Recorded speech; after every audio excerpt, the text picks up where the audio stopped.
Agora, chegou um momento especial da nossa pregação.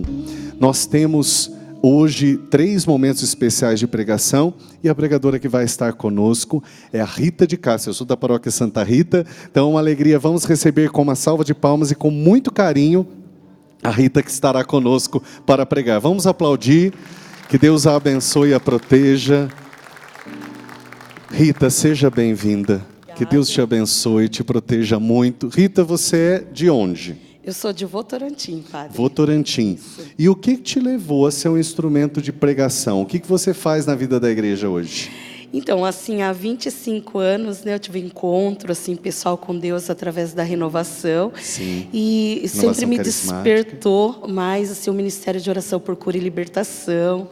Aí eu fui trabalhar com o senhor Reinaldo, fui secretária dele. O Reinaldo, para quem não conhece, o Reinaldo é um dos iniciadores, dos pioneiros da renovação carismática aqui no Brasil, junto com o padre Eduardo Dougherty, né? Que coisa boa, Reinaldo Bezerra, né? De Sorocaba, mesmo. isso? De Sorocaba. Isso. Aí fiquei com ele 10 anos, com ele, com a Reinalda, também dentro do Ministério de Oração por Cura e Libertação, né?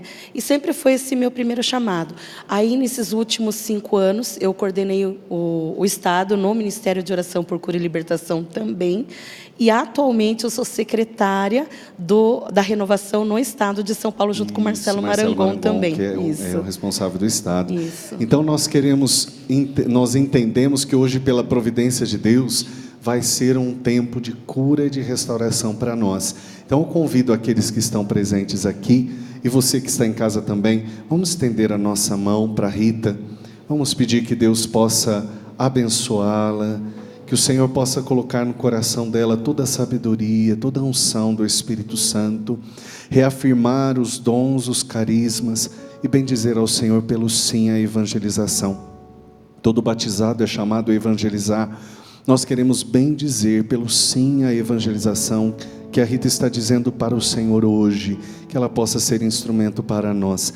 E pedimos pelas mãos de Maria, que ela possa agora reafirmar a sua consagração à Nossa Senhora e assim ser instrumento do Senhor para nós. Ave Maria, cheia de graça, o Senhor é convosco.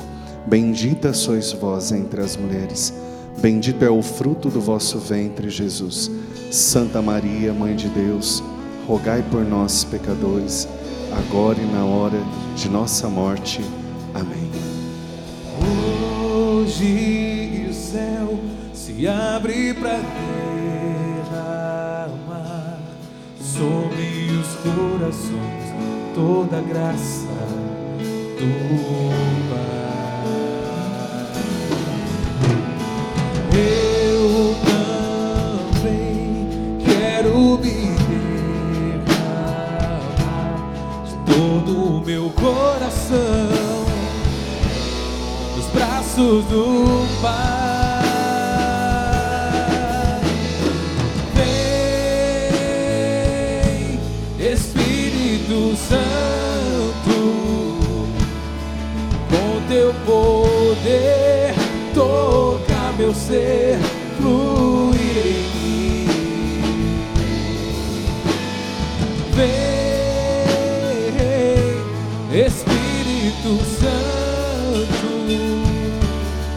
com teu poder toca meu ser, fluir em mim.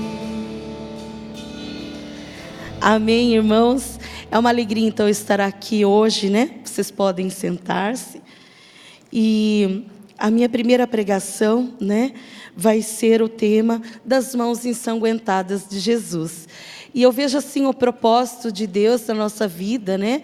Eu tenho um testemunho com as mãos ensanguentadas, não particularmente direcionado a mim, mas a outras pessoas. Isso há anos atrás, né? E mal sabia eu que um dia estaria aqui também para falar, né, sobre esse tema. Então, quando eu fui convidada, o primeiro tema que veio foi esse, porque realmente é um testemunho para a minha vida. E eu queria que você, quem trouxe a Bíblia, né, abrisse comigo em Isaías 53, para que a gente só possa ler o versículo. Isaías 53, versículo 5. E vai dizer assim: Mas ele foi castigado por nossos crimes e esmagado por nossas iniquidades. O castigo que nos salva pesou sobre ele. Fomos curados graças às suas chagas, né? Então a palavra de Deus fala que nós somos curados pelas chagas de Jesus, né? E eu estava aqui acompanhando o padre Eduardo antes dessa pregação, ele falando justamente sobre as mãos, né? E irmãos, na Bíblia, as mãos ela tem um significado metafórico e cerimonial. Então as mãos, elas são dos 5 sentidos, né, que a gente tem, e ela tem, né, várias simbologias e várias passagens onde ela serve como cerimonial. Então, quando alguém beija, por exemplo, a mão de alguém, né, quando a gente vai no Vaticano, se a gente tem a possibilidade de chegar próximo do Papa, as pessoas que se aproximam dele beijam a mão do Papa. Beija ou não beija? Por quê? Porque significa que você faz uma reverência àquela pessoa, que aquela pessoa ela tem uma autoridade. Por isso que nós, católicos, né, nós devemos beijar as mãos dos sacerdotes. Você beija a mão do sacerdote? Você deve beijar a mão do sacerdote, né? Porque ele é uma autoridade espiritual. Então, beijar as mãos significa reverência. Nós também devemos beijar as mãos dos nossos pais, da nossa esposa, do nosso cônjuge. Parece que hoje em dia está perdendo, né? Está caindo da moda, né? Mas isso não é um modismo. Isso significa reverência. Então, quando nós amamos alguém, quando nós confiamos que essa pessoa ela merece essa reverência, nós beijamos as mãos. Então, a mão ela tem esse significado. Levantar as mãos para fazer juramento. Alguém aqui já viu um julgamento, ainda que seja na televisão, né? Quando a gente vai fazer um juramento, nós devemos levantar as nossas mãos a nossa mão direita para dizer, né, que estamos jurando, né? Então, a mão direita, ela também tem essa conotação de juramento, da verdade, né? Quando o juiz chega, né, para nós, a gente jura com uma mão na Bíblia, a outra faz o juramento dizendo que nós vamos falar a verdade, somente a verdade. Então, as mãos, ela tem esse significado também de juramento. Dar a mão. Né? Quando você conhece alguém, você não cumprimenta dando a mão para a pessoa, né? Dar a mão significa que você quer ter paz com aquela pessoa, que você quer ter uma amizade com ela, que você confia nela, né? Muitas pessoas, elas têm um cumprimento, né, dando as mãos. Tem pessoas que até dão as mãos de uma forma diferente para se comunicarem, né, pelo jeito que se cumprimenta com as mãos. E a imposição das mãos, que o padre estava falando agora há pouco para nós, né? Quando você impõe as mãos, e impor as mãos não significa que você toca diretamente, mas ao levantar a sua mão para orar por alguém, né, quando o sacerdote impõe as mãos sobre a assembleia, ele está dando uma ordenação. Quando o padre, né, vai receber a ordenação, o bispo impõe as mãos sobre o sacerdote impõe as mãos sobre nós para um ato de consagração, né? E também significa bênção, né? Nós devemos receber a bênção. Quando o padre vai nos abençoar, ele impõe as mãos sobre nós para nos dar as bênçãos. Ele até fala, se você puder, se inclina, se ajoelha para receber a bênção. Então, a bênção vem também sobre a imposição das mãos. Por isso que os nossos filhos, né? Pelo menos as minhas filhas lá em casa, elas juntam as mãos delas, né? E pede a minha bênção, pede a bênção do pai, da avó, do tio, da tia. E muitas vezes, hoje em dia, nós não estamos ensinando mais nossas crianças a pedir a bênção. Mas a bênção, irmãos, ela é muito importante, né? Na minha segunda pregação também vou falar sobre isso, sobre a bênção, né? E também significa expiação. Quando o sacerdote ele ia expiar o pecado do povo, isso no Antigo Testamento, ele também orava sobre aquelas ofertas, sobre aqueles sacrifícios, para que viesse a expiação, a expurgação do pecado, através da imposição das mãos. Lavar as mãos significa, né, inocência. Por isso que Pôncio Pilatos, no julgamento de Jesus, o que ele fez? Ele pediu uma bacia cheia d'água, o que ele fez? Lavou as mãos, que ele queria dizer que ele era inocente daquele sangue que ia ser derramado, que ele não tinha nada a ver com aquilo. Também lavar as mãos significa um ato de inocência, né? Tem um salmo que diz: Senhor, quem entrará no seu santuário? Aqueles que têm as mãos puras. Por isso que o judeu, ele é tão incisivo na questão de lavar as mãos, de lavar-se, né? Tanto que eles chegam para Jesus numa situação e eles falam, né, os fariseus falam para Jesus: os seus discípulos não lavam as mãos, ou seja, eles não se purificam, né? Eles não se mostram inocentes diante de certas situações. Então, toda essa questão de lavar as mãos para se purificar. As mãos também são sinais de compromisso. Isso eu acho muito importante, né? A gente falar. As mãos, elas têm essa conotação de compromisso. E na escritura, o número 5, ele também tem um significado de compromisso. Por isso que nas nossas mãos, quantos dedos tem nas nossas mãos? 5. Faça assim com as suas mãos. Tem 5 dedos, né?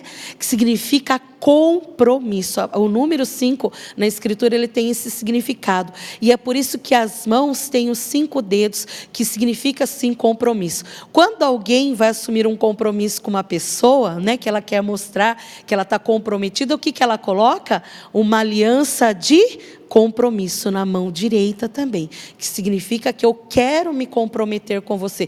Quando nós queremos nos comprometer com alguém, nós colocamos uma aliança no nosso dedo. É por isso que coloca uma aliança de compromisso na mão direita, e na esquerda, né, significa casado, que realmente o compromisso é eterno, é irrevogável, né? Então as mãos, ela tem essa situação de comprometimento, né? E o anel, como eu já disse, né, tem esse significado.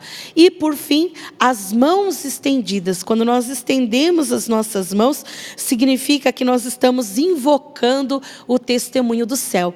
É por isso que, muitas vezes, né, dentro da igreja, o sacerdote nos convida a levantar as nossas mãos, principalmente assim, no dia do batismo, né, numa consagração especial, o sacerdote nos convida a levantarmos as nossas mãos direitas, porque significa que nós estamos invocando o céu como testemunha daquilo que nós estamos fazendo. Então, irmãos, é muito importante cada atitude nossa dentro, né, da igreja e assim dentro da liturgia e também na palavra de Deus, ela tem todo um significado. E quando nós estendemos nossas mãos, significa que nós estamos invocando o céu como testemunha. Fazer algo com as mãos erguidas significa agir propositalmente, né? Propositadamente. Então, quando Jesus, ele estende os seus braços na cruz, quando ele levanta as suas mãos, né,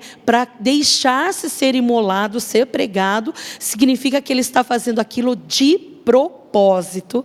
Jesus teve um propósito com aquilo. Ele teve o propósito de deixar que as mãos dele fossem, né, cravadas ali na cruz, porque o que ele quis dizer para nós nessas atitudes, tudo aquilo que eu acabei de falar para você, né? Ele tem conosco um compromisso eterno. Jesus, ele tem um compromisso eterno conosco. E o compromisso de Jesus conosco é irrevogável, irremediável, uma vez que ele tomou essa decisão de propósito, em momento algum, né, ele se esquiva desse propósito de se estender por nós, de deixar suas mãos serem cravadas na cruz por nós. Ele faz isso como um ato de compromisso conosco, né? Ele é comprometido conosco. Às vezes nós não somos comprometidos com Jesus, mas ele é totalmente comprometido conosco. E eu acho muito interessante que tem um livro, né, o Diálogo, de Santa Catarina de Sena, que ela é uma doutora da igreja, e uma vez ela faz a pergunta, né, por que Jesus decidiu se entregar desta forma, pregado na cruz, derramando todo o sangue dele por amor a nós. E o Senhor, ele responde para ela o seguinte: as razões, né, dele ter feito isso são inúmeras, mas a principal, o que ele queria mostrar, que o amor dele pela humanidade era infinito. Porque a dor na cruz era finita. Ele fala aqui, o sofrimento era finito. Jesus, a todo momento que ele se entrega, ele tem este pensamento: a dor é finita, mas o amor é infinito. E como a maior maneira que ele podia expressar esse amor por nós, derramando todo o teu sangue. Ele decidiu mostrar que amava a gente desta maneira. Jesus poderia mostrar o amor dele de outra forma? Poderia ou não poderia? Claro que ele poderia. Ele poderia demonstrar o amor dele de uma forma muito romântica, né? Dando flores para cada um de nós, fazendo as palavras de amor, como tantas vezes a gente espera isso de alguém. Quando alguém nos ama, nós não esperamos que essa pessoa declare para nós o amor dela, né? Em palavras, que essa pessoa chegue e fale para nós: olha, eu te amo, dá uma flor, dá um presente. Irmãos, isso tudo é muito bonito e é muito romântico. Mas a maior forma de provar que a gente ama alguém é se sacrificando por ela. Por isso, você que está aqui, você que me vê pela televisão, qual que é a maior forma de você demonstrar o amor pelas pessoas? Se sacrificando por elas. E o dói muitas vezes, porque às vezes os nossos sacrifícios, eles não são reconhecidos, é verdade ou não é? Às vezes a pessoa, ela fala assim: puxa, você não fala que me ama, você não fala isso, não demonstra, né? Mas às vezes a forma da pessoa demonstrar o amor é se sacrificando. Eu atendo muitos jovens, eu atendo muitas pessoas, e a maior reclamação do ser humano é isso, né? Falar assim: meu pai nunca falou que me ama, minha mãe nunca falou que me ama. Mas eu sempre levo a pessoa a ter essa consciência. Eu falo assim: seu pai trabalha? Trabalha. Ele traz o salário dele para casa? Traz. Então ele te ama. É verdade ou não é? Porque assim, trabalhar é fácil? Claro que não. A gente trabalha por a gente mesmo? Muitas vezes não. Muitas vezes, se fosse por nós, a gente, né, chutava o pau da barraca em muitas situações. Mas quando nós temos alguém que nós amamos, que depende daquele salário, que depende do nosso sacrifício, nós nos entregamos por amor àquela pessoa. E foi isso que Jesus fez, da forma mais, né, inusitada, entregando-se na cruz, derramando todo o seu sangue, né? E ele explica isso, que ele quis padecer, né? E qual que é a graça do sangue de Jesus na nossa vida, através das mãos ensanguentadas de Jesus? Através do sangue de Jesus, irmãos, nós somos batizados. Quando você e eu somos batizados, nós somos submergidos no sangue de Jesus. Quando o sacerdote derrama a água, né, sobre nós, aqui ele tem um significado que está sendo aspergido sobre nós, na verdade, o sangue. O que acontece espiritualmente quando a gente é batizado sacramentalmente? O sangue de Jesus, vai dizer assim, ele lava a mancha do pecado.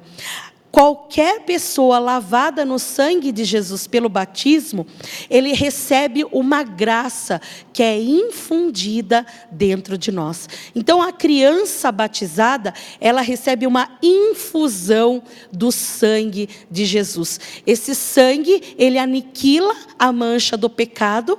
Fica só uma cicatriz que se chama concupiscência da carne, que é uma cicatriz mostrando para a gente que a gente foi lavado, alvejado no sangue de Jesus, e que daquele dia em diante nós temos controle sobre o nosso pecado.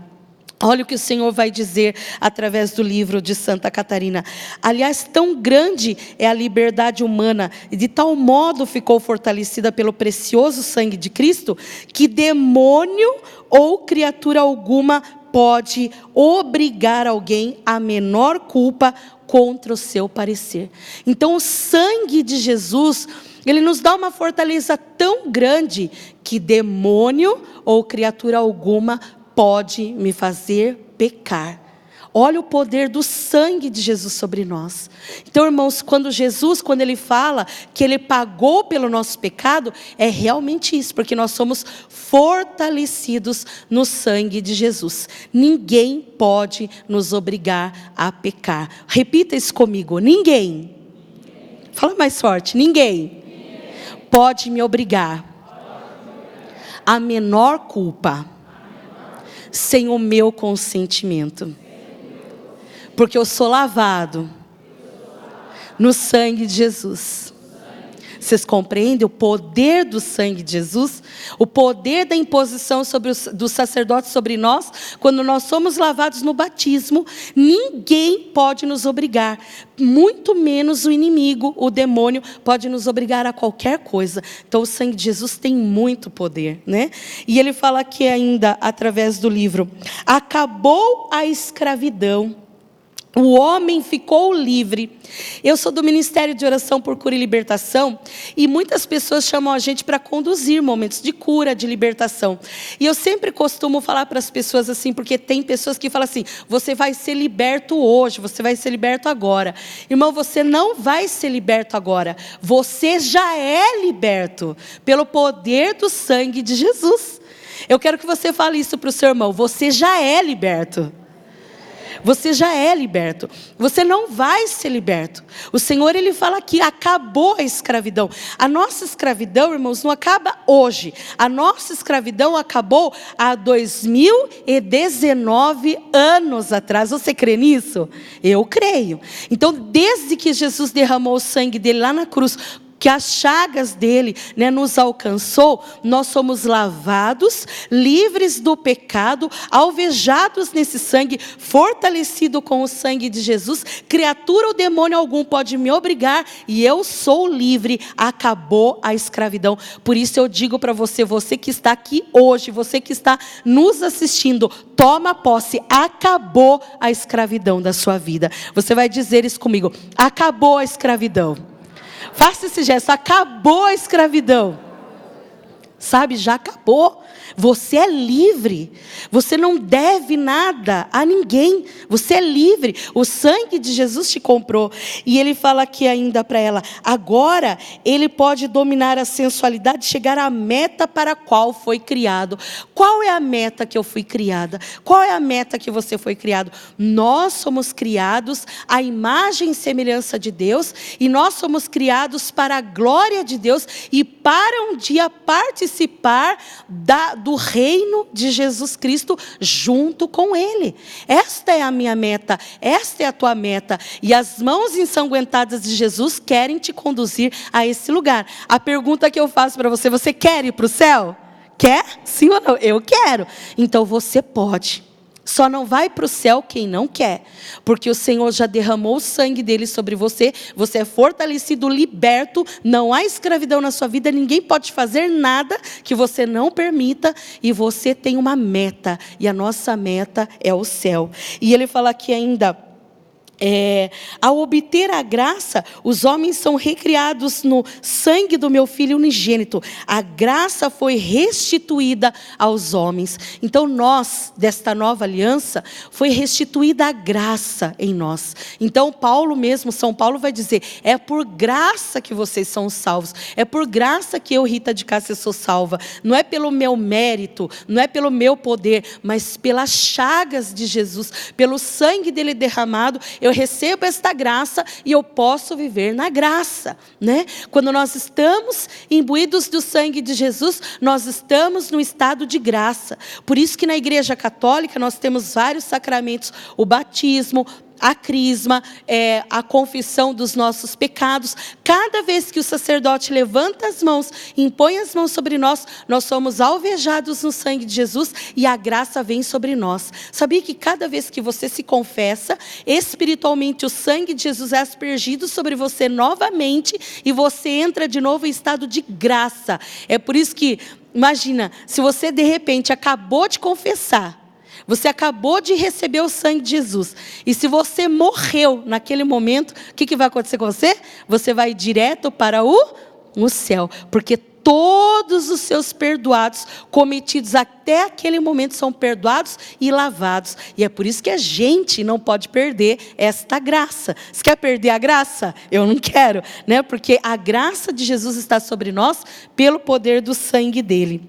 E nós temos restituição cada vez que nós nos lavamos no sangue de Jesus, né? E o Senhor, ele fala também para Santa Catarina: o tesouro do sangue pelo qual a humanidade foi recriada ficou sendo uma dívida. Então, a única dívida que nós temos com Deus é a dívida de amá-lo. Você sabia que você tem dever de amar a Deus? Fala para o teu irmão: você deve amar a Deus. Você deve amar a Deus. É uma dívida de amor. Ele pagou pelos nossos pecados, deixando-se crucificar na cruz, e nós só temos uma dívida que você tem que pagar, que eu tenho que pagar. A dívida é de amor. Tem pessoas que pensam que ela tem que fazer sacrifício novamente. Não, o sacrifício já foi feito uma única vez. O que você deve é amar a Deus. Como vai dizer na liturgia, né? É nosso dever e salvação dar-vos graças sempre e em todo lugar, né? Deus Pai Santo. Por quê? Porque Ele permitiu a morte do seu próprio Filho para que eu e você sejamos tomados por essa graça. E ele ainda fala assim, né? Quando nós, durante esta vida, nós podemos nos lavar no sangue de Jesus toda vez que a gente quiser, através de um ato de arrependimento. É por isso que o arrependimento é tão importante. Hoje em dia as pessoas não se arrependem mais dos seus pecados. Hoje em dia é muito difícil você ver uma pessoa tendo compulsão e chorar os seus pecados. E isso realmente é uma tristeza muito grande, porque cada vez que nós nos arrependemos sinceramente e confessamos os nossos pecados, nós somos alvejados. O Senhor, ele diz aqui: durante esta vida sempre podereis lavar-vos do mau cheiro do pecado pelo arrependimento, sempre podereis recorrer aos meus ministros. Quem são os ministros do Senhor? Os sacerdotes. O sacerdote que estava aqui agora, o padre Eduardo, são os ministros do Senhor. E sabe que eles têm autoridade? Os operários que possuem as chaves da adega do vinho. Todo sacerdote, ele tem a chave da adega do vinho. O que é o vinho? É o sangue de Jesus. O sangue da nova e eterna aliança, derramado por mim e por você. Então, quem tem a chave da adega do vinho? O sacerdote. Toda vez que você se arrepende e vai até o sacerdote, você é limpo do mau cheiro do pecado. E diz assim, isto é, do sangue de Cristo. Tal sangue é perfeitíssimo. Repitam comigo: o sangue de Jesus é perfeitíssimo. E nenhum defeito do ministro consegue anular seus efeitos. Por que eu estou explicando isso para vocês? Vocês acreditam que tem pessoas que falam assim: eu vou me confessar com o padre, ele é mais pecador do que eu. Não. O sacerdote é o ministro que tem a chave da adega, do vinho, que é sangue de Jesus perfeitíssimo. O pecado do sacerdote não aniquila a perfeição do sangue. Eu quero que você repita isso comigo. O pecado do sacerdote não anula os efeitos do sangue perfeitíssimo de Jesus. Por isso é uma heresia uma pessoa se confessar e não se sentir perdoado pelo teu pecado. Porque aí você está indo contra o preciosíssimo sangue de Jesus. E nós devemos dar o maior valor ao perfeitíssimo sangue de Jesus. A dor maior que Jesus tem é quando a gente duvida do poder do sangue dele. E isso entristece o coração de Jesus. O seu pecado entristece Jesus? Não necessariamente, porque o teu pecado vai prejudicar você. não a Jesus diretamente. Ele se sente ofendido porque ele te ama. E quando nós amamos alguém, nós queremos ver aquela pessoa sofrer? Sim ou não? Não, claro que não. Mas o que ofende muito a Jesus é nós pisotearmos o sangue que ele derramou até a última gota por mim e por você. E nesse momento, então, eu quero falar do testemunho das mãos ensanguentadas, né? Eu queria aqui explicar para você o significado da mão, do sangue, para você entender a importância. Na verdade, irmãos, eu não falo nem importância, a seriedade que é esse sacrifício de Jesus por nós. E um dia, eu estava com o meu esposo, nós tínhamos uma família, nós temos, na verdade, uma família de amigos, aonde a gente frequentava a casa deles, né? E algumas vezes ainda vamos até lá, hoje eles vêm mais em casa, mas nós frequentávamos a casa de uma família inteira, que nos ama, nos acolhe muito bem, e tinha um rapaz, o nome dele era Rogério, e esse moço, na verdade, ele era casado, ele morava em São Paulo, e ele ia na casa da sua mãe, de vez em quando, e ele era amigo do meu esposo, antes mesmo de nós nos casarmos. Então, quando eu me casei com o meu esposo, ele me apresentou essa família, da qual eu fui muito bem acolhida, e principalmente o Rogério, né? Ele era muito gratificante estar na casa desta família, da Rosânia, a Rosângela, e todos eles tinham têm um carinho muito especial. E uma noite nós estávamos lá nesta casa, e o Rogério com a sua esposa, eles começaram a comentar conosco, né, de um irmão da Simone, que era esposa do Rogério, e que ele tinha um problema, uma doença, que os médicos não encontravam a cura desta enfermidade. Era um rapaz, ele inchava demais, ele tinha muitos problemas e não se descobria a causa dessa enfermidade. E aí aquele casal, né, o Rogério com a Simone, eles foram partilhando a vida daquele irmão dela, do que ele era um rapaz infelizmente desviado do caminho do Senhor. E o próprio casal, o Rogério e a Simone, eles não eram assíduos na igreja. Eles iam raramente, em algumas ocasiões especiais, mas não eram frequentadores da igreja.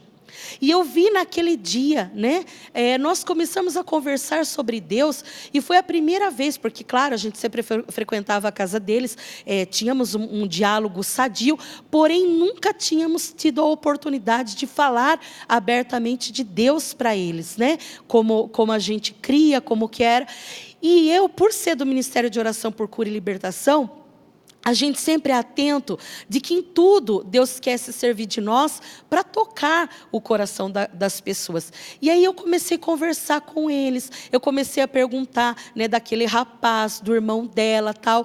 E eu falei, olha, se vocês aceitarem, eu quero ir na casa de vocês lá em São Paulo, porque eles tinham acabado de comprar um imóvel, e eu me ofereci, né? Eu falei assim, eu quero ir então na casa de vocês lá em São Paulo, eu aproveito orar por vocês, e você, Simone, chama o seu irmão, e oportunamente eu vou orar por ele, porque como eu estarei orando pela casa de vocês, eu aproveito a situação para me oferecer a orar por ele, para pedir a cura desta enfermidade.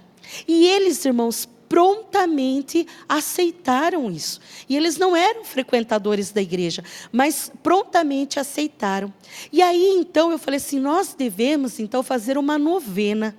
E eu falei assim, eu sinto de nós fazermos a novena das mãos ensanguentadas de Jesus, né? As mãos ensanguentadas de Jesus.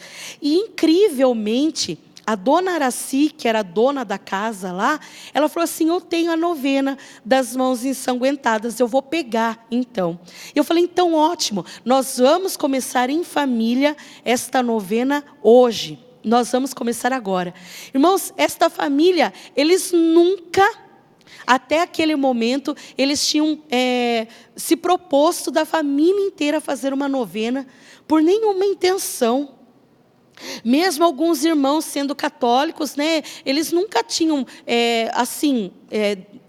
tido essa inspiração, até porque por respeito àqueles que não frequentavam. Mas, enfim, Deus agiu poderosamente naquele dia, e eles, tudo aquilo que era proposto para eles, eles foram aceitando. A dona Araci trouxe a novena das mãos ensanguentadas, e pela primeira vez, nós, a família inteira, nós nos demos as mãos, em sinal de compromisso, de comprometimento, e nós fizemos o primeiro dia da novena.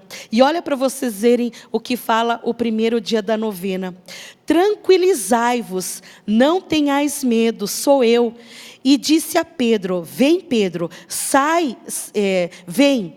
Pedro saiu da barca e caminhava sobre as águas ao encontro de Jesus.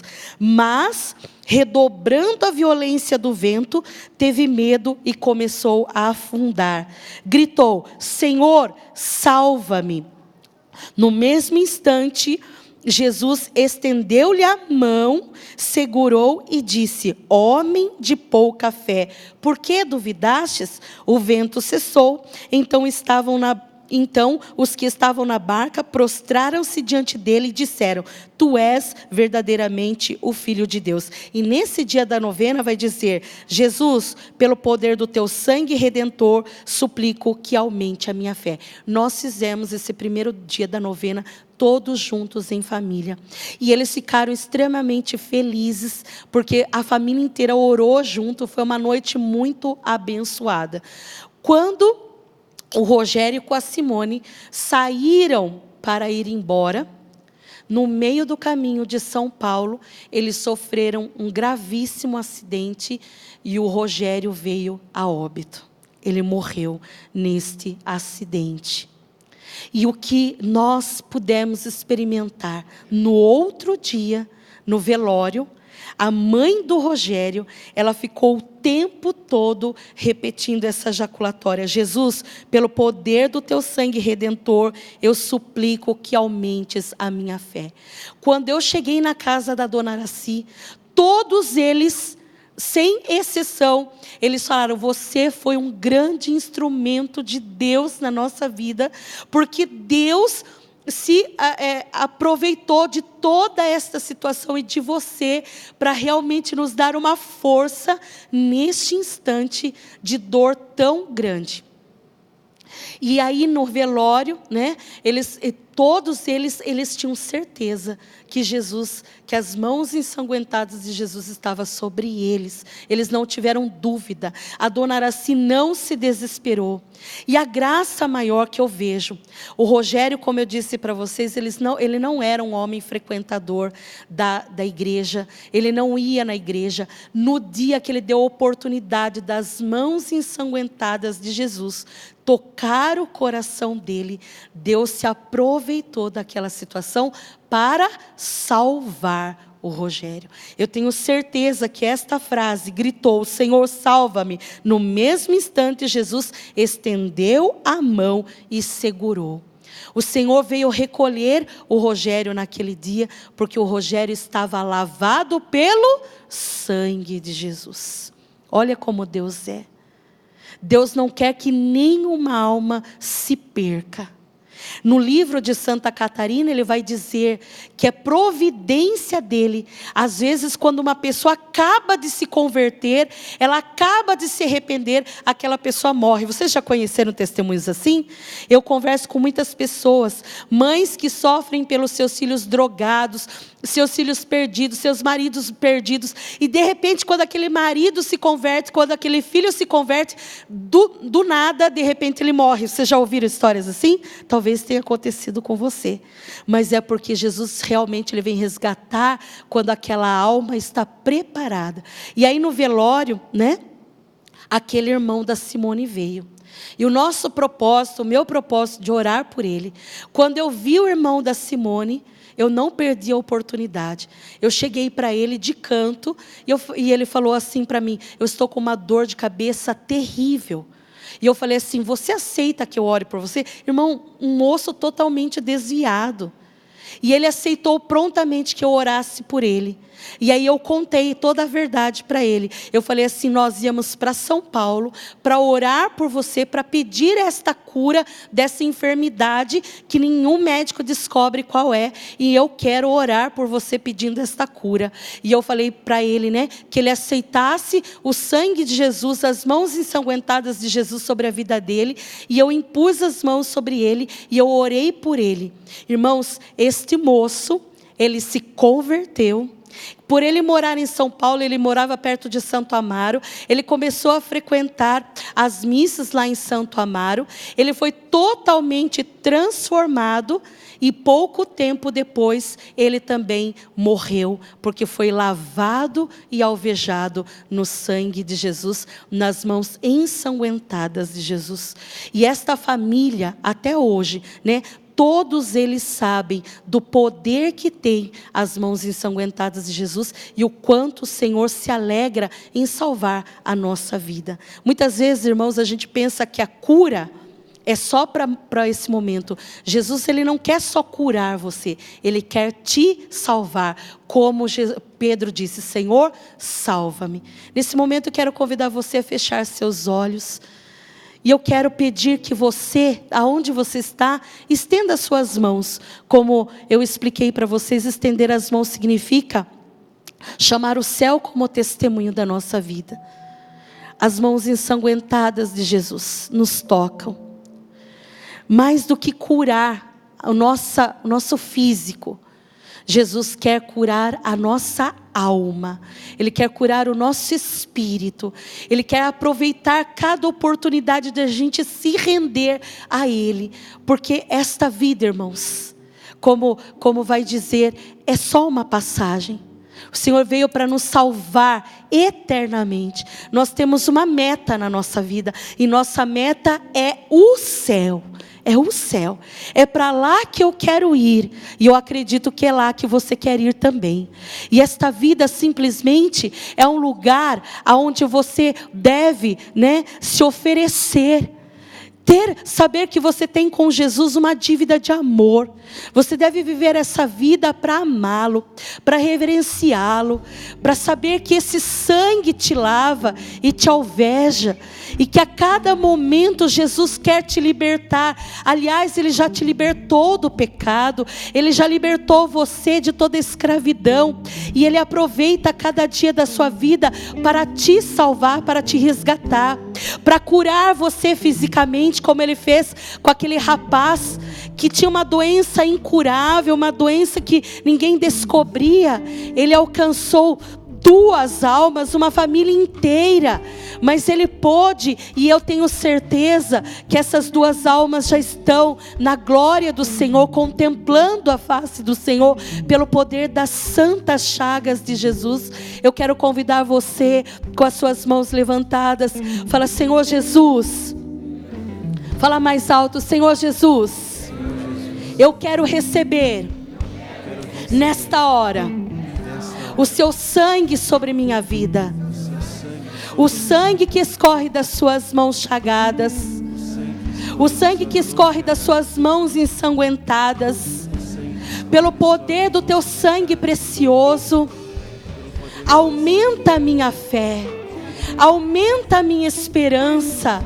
Senhor, eu quero pedir na autoridade do teu nome, que o Senhor vá tocando as famílias que não oram junto, que você, Senhor Deus, vá tocando as famílias que não se dão mais as mãos para orar, que você, Senhor, vá tocando as famílias que nunca se colocaram para orar em família, famílias que estão desunidas, famílias que não oram junto, famílias que não acreditam no poder do sangue de Jesus, pais que desacreditam da salvação dos filhos, filhos que desacreditam da salvação dos pais, pessoas que acreditam que a morte é o fim e não o começo, pessoas que acreditam que a morte é uma destruição e não a glória, pessoas que mesmo católicas, que sabem que o Senhor veio para trazer a ressurreição e a vida, não acreditam na vida, Senhor, pessoas que estão desesperançosas, que não recebem o batismo como uma verdade, que não recebem, Senhor Deus,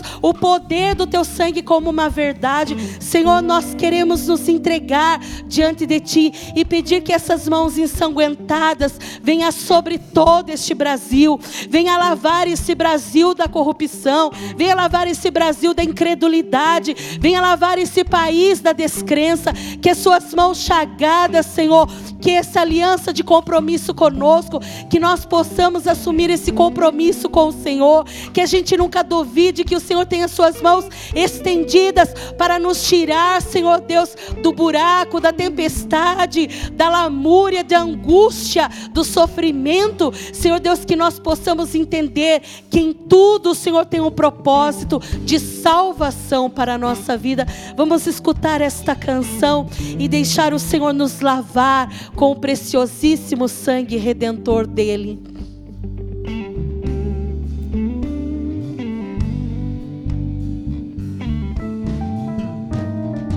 Mãos ensanguentadas de Jesus. Cante se você sabe. Deixa o Senhor ir remindo você. Mãos feridas lá na cruz. Vem tocar em mim. Vem tocar em mim. Vem tocar em mim. Vem, Senhor Jesus. Vem tocar em mim, vem tocar em mim, vem tocar em mim, vem, Senhor Jesus. Deixa o Senhor tocar você com as mãos ensanguentadas dele. Pessoas que sentem dores de cabeça terríveis, crônicas, enxaquecas, que os médicos não descobrem qual é a causa. As mãos ensanguentadas de Jesus estão lavando sua cabeça agora. O Senhor me mostra uma cura do câncer na cabeça. Várias pessoas com nódulos na cabeça. Pessoas que estão com cirurgias marcadas para operar, para tirar o nódulo da cabeça. O Senhor está tocando e curando agora. O Senhor me mostra uma pessoa que tem um nódulo na coluna. Você está quase ficando paraplégico devido a este nódulo. O sangue de Jesus está derramado agora sobre sua coluna, curando. O Senhor me mostra um coração. Você está com problema no coração, você já tem até cirurgia marcada para colocar marca-passo. O sangue de Jesus precioso agora derramado sobre seu coração, curando e libertando você. Várias pessoas que estão com problemas, sim, na vista.